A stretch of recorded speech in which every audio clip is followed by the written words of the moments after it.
Are you sure? Here's the 30-second lesson on what legends know. Never ask a bride why she's getting married. Don't wear a skirt on a windy day. Deodorant is not a shower. Don't sniff chili flakes. And don't forget, saving is not investing. Legends don't just save, they invest in mutual funds. Mutual fund investments are subject to market risks. Read all scheme-related documents carefully.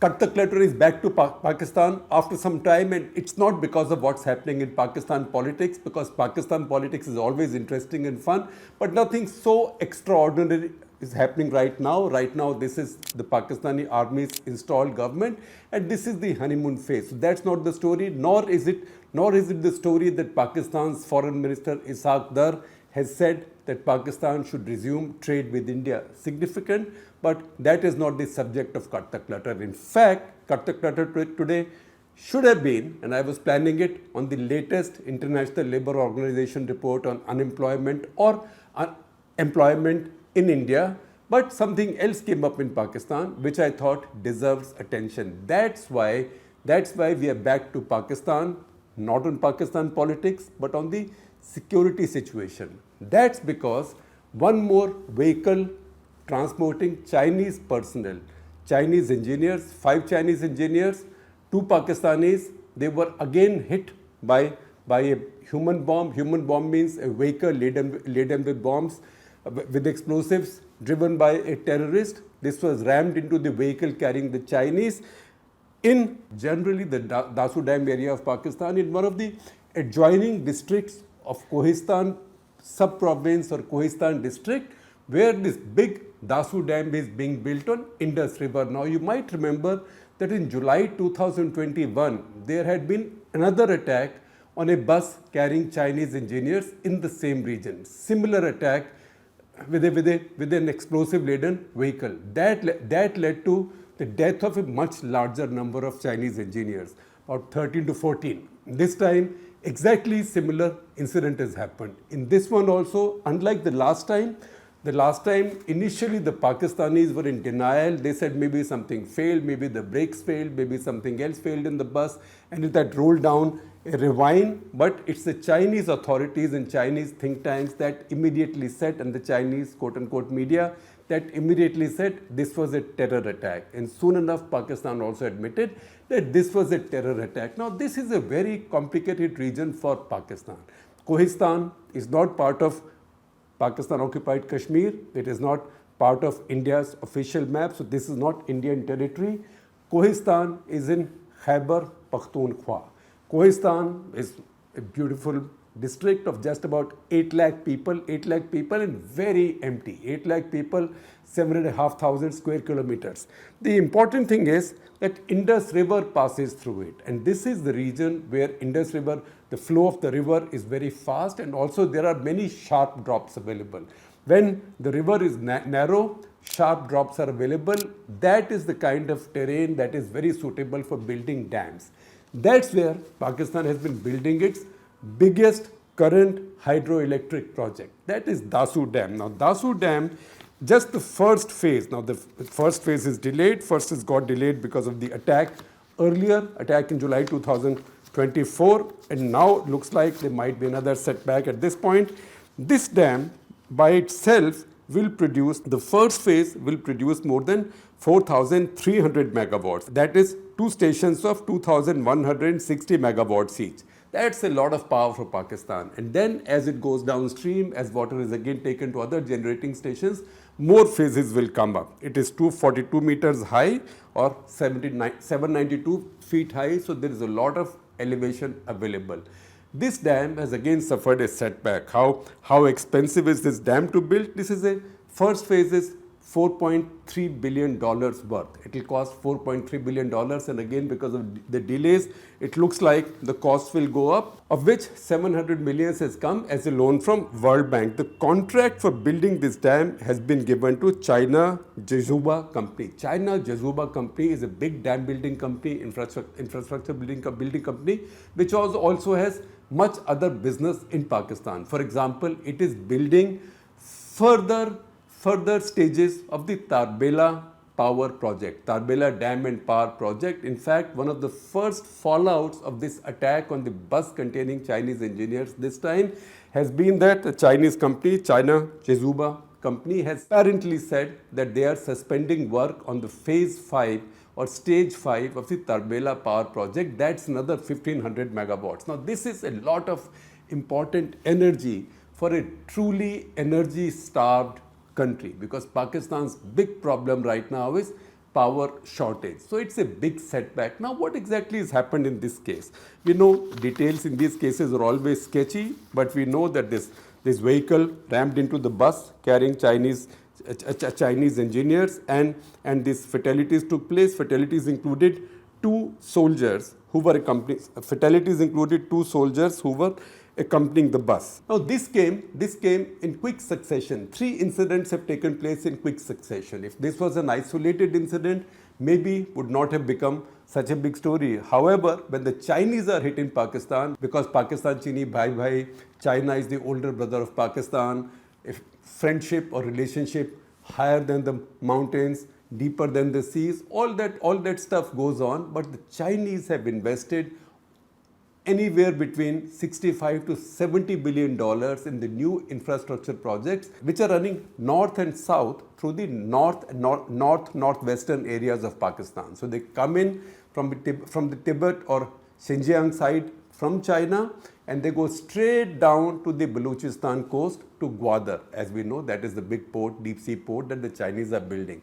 Now, that is where big Chinese investments have taken place. And when Chinese infrastructure workers are hit there, which has been happening very often, then it causes immediate consternation in Pakistan. That's why immediately after this incident, we saw pictures also of many Pakistani officials, first of all, commiserating with the Chinese and saying they will do their best to catch the culprits, blaming outside powers, etc. But also we saw the Pakistani Prime Minister Shehbaz Sharif visiting the Chinese embassy. Now, it doesn't often happen that the Prime Minister of a sovereign country visits the other's embassy, because some nationals of that country working in the home country were attacked and were killed. But this is what happened. This tells you, first of all, how important China is for Pakistan, and second, how important this incident is by itself. Now, this came very soon after 2 other incidents in the previous 5 days. So, March 22nd, a group of 8 insurgents who claim to be from Baloch Liberation Army, and I will come back to the Dasu Dam bus attack in a second in terms of who claims responsibility. So, 8 insurgents from Baloch Liberation Army attacked the Gwadar Port Authority complex. Now, they claimed and they've released some audios which supposedly contain the evidence of many vehicles being blown up, and they say they killed a bunch of Pakistani soldiers. Pakistanis, however, claim that the 8 insurgents were killed and the attack was foiled. 8 insurgents were indeed killed. But there was an attack on the Gwadar Port Authority complex, and we know how important Gwadar is for Pakistan, but more importantly, how important Gwadar is for China and for China-Pakistan relations. This came just around time another very important Pakistani naval base, in fact naval air base, that is PNS Siddiqui at Turbat, again in Balochistan Sea, where Turbat is located on the map and where Gwadar is located. PNS Siddiqui Air Base, naval air base at Turbat, was attacked by insurgents. And again, the Pakistanis claimed that they foiled the attack. In the attack, while foiling the attack, 2 soldiers were killed. Baloch Liberation Army, which claims credit for this, says that more than 25 Pakistani soldiers were killed. In these cases, it's impossible to tell who's speaking the truth, who's telling a lie, or who's speaking how much truth or how much lie. So we'll leave it at that. The fact is that a major naval base was attacked in Balochistan. Second, Balochistan's biggest port, that is the Gwadar port, and the showpiece of China-Pakistan cooperation on both sides, economic cooperation and strategic cooperation. That was attacked, and within a day of that, these Chinese engineers working on this very important dam project were attacked. Now, this is the same dam project. We had talked about it in another Cut The Clutter episode, of which I will share a link with you. in July 2021, when this happened, when that happened and these engineers were killed, work came to a standstill for quite some time. Then the Chinese company demanded compensation for their engineers who were killed, and the compensation they demanded was $39 million. After that compensation was paid, in 2022, work on the project resumed. Now, this is a very difficult area for Pakistan. This is difficult, one, because this has reared Tehreek-e-Taliban Pakistan. Tehreek-e-Taliban Pakistan wants to change the system in Pakistan. They want to bring their version of Islam and their version of Islamic rule and Sharia in Afghanistan. They don't believe in the supposedly modern Pakistani army, modern Pakistani state. They want a proper Islamized governance in Pakistan. Their roots are in the Khyber Pakhtunkhwa region, the region bordering Afghanistan. Their cousins, their brothers, whatever you might say, their patrons are the Taliban in Afghanistan. Now, Pakistanis have been blaming the Taliban, Afghan Taliban, of harboring and encouraging Tehreek-e-Taliban Pakistan. Remember, these attacks in Pakistan have followed Pakistan Air Force going into Afghan territory and carrying out bombing runs over some of the hideouts of the Tehreek-e-Taliban Pakistan. They say Tehreek-e-Taliban Pakistan. The Taliban government or Taliban administration in Afghanistan claims that these were just attacks on their own people and children got killed, etc., etc. But some of this could be retaliation and also an effort by TTP to show that they are in the game as well. However, remember that for the Dasu attack, TTP has immediately issued a statement saying they had nothing to do with it. Why? Because they know that the Chinese government has reached out to the Taliban and they have now improved their relations. They become the first country to recognize the Taliban government.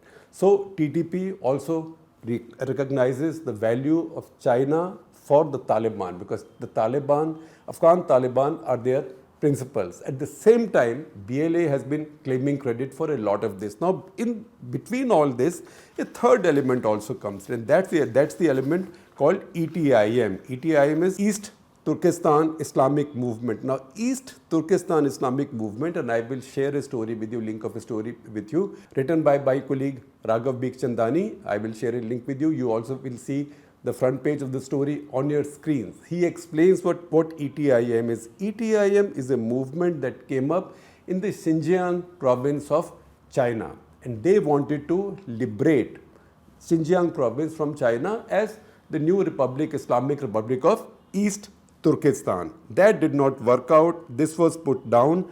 So much so, this organization was founded in 1940. It was put down about 20 years ago. So much so that in 2020, the US took it off the list of proscribed organizations or off the list of global terrorist organizations, saying that there is no credible evidence that this exists. The Chinese protested strongly. The UN has not confirmed that it has ceased to exist. So there is also a lot of suspicion that ETIM people might have been involved here. The last report of UN Security Council that we see of May last year, that says, and I quote from that report, this organization, ETIM, facilitates the movement of fighters from Afghanistan to China. So it's possible that they could also be involved. The reason I'm telling you this is to explain to you how difficult this region is for Pakistan and how complicated this region is, because there is a multiplicity of organizations operating there. All of these are well armed as any regular army, because they've been functioning like regular armies, albeit in small bands and small bodies of quote-unquote troops.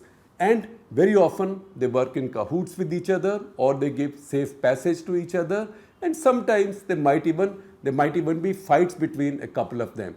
In this case, however, in most cases, credit or blame has been claimed by the Baluch Liberation Army. Now, to understand how complicated this area is, let me give you a little list of incidents that have happened. Among the more prominent incidents, 2013, so 13 climbers on way to Nanga Parbat, the second highest mountain in Pakistan, but also a very difficult mountain to climb.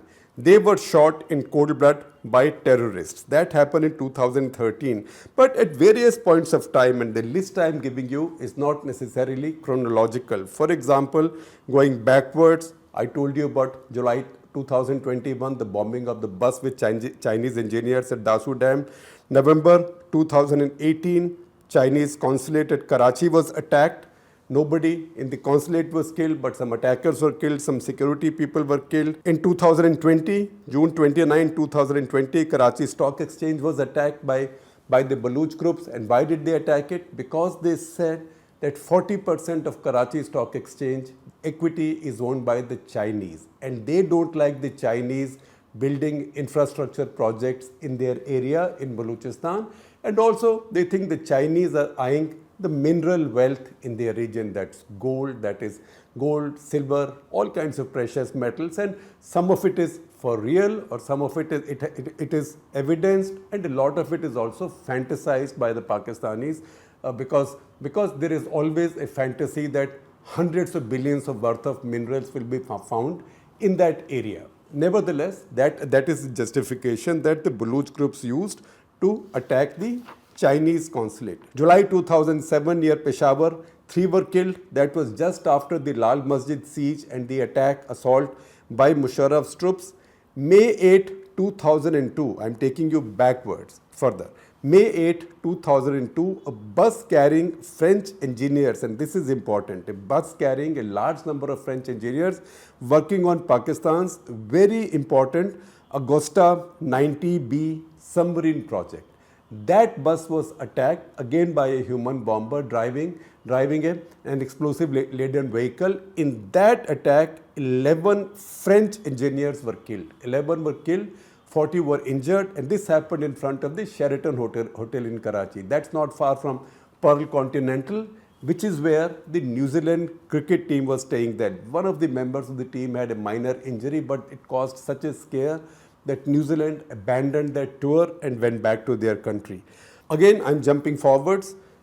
21st April 2021, a suicide bomber attacked a hotel in Quetta, where at that specific point, the Chinese ambassador then, Nong Rong, was staying in the hotel. 5 were killed. He survived, fortunately, but 5 were killed. There were multiple claims for who carried out that attack, but generally the Baluch groups were given the quote-unquote credit for that. 14 July 2021, that's the incident I told you about earlier. The total number killed was 13, 9 Chinese engineers, 2 soldiers who were there to protect them, and 2 civilians.